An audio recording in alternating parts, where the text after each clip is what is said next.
অসমৰ জনপ্ৰিয় অভিনেতা নয়ন নিলিম আৰু অসমৰ জনপ্ৰিয় অভিনেত্ৰী শ্যামন্তিকা শৰ্মাৰ ইতিহাসত এটা লাভ ষ্টৰী আছিল বুলি অসমৰ ৰাইজে সকলোৱে জানে। গতিকে আপোনালোকে 7 বছৰৰ পিছত যোৱাকালি টাইমছ 8ৰ নিউজত শ্যামন্তিকা শৰ্মা আৰু নয়ন নিলিমৰ মিলন হয়।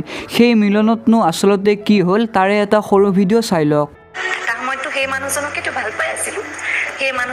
ভাল পাই আছিলোঁ, বা সেই মানুহজনকেতো লৈ সময়বোৰ পাৰ কৰিছিলোঁ। ভাল পাওঁ মোক যদি কয় মোৰ কিডনী লাগে কিডনীও দি দিম। বহুত কন্দুৱাইছে, বহুত হহুৱাইছে, হাঁহিতকৈ বেছি কান্দিলোঁ। কিয়?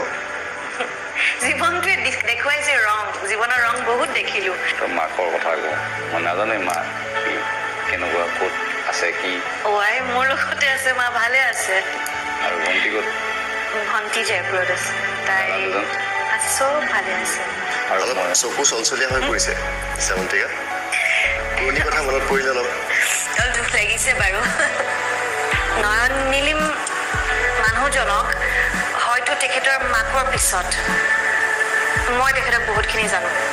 প্ৰথম খোজ দিছোঁ তেতিয়াৰ পৰাই আমি হাতত ধৰি একেলগে আগবাঢ়ি গৈছোঁ। বেয়া সময় হয়তো পাৰ হৈছিলে, এতিয়া আকৌ ভাল সময় আহি আছে।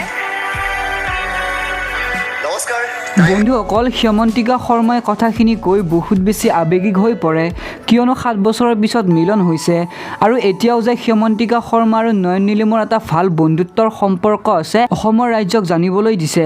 এতিয়া বাৰু শ্যামন্তিকা শৰ্মা আৰু নয়ন নিলিমৰ আগৰ প্ৰেমৰ সম্পৰ্ক ঘূৰি আহিবনে? গতিকে আপোনালোকে আহিবলগীয়া পৰ্যায়তহে দেখিবলৈ পাব। ভিডিঅ'টো ভাল লাগিল যদি প্লিজ ভিডিঅ'টিত লাইক এটা কৰি দিব, লগতে নয়ন নিলিমক ভাল পায় যদি চেনেলটো ছাবস্ক্ৰাইব কৰিব। ধন্যবাদ।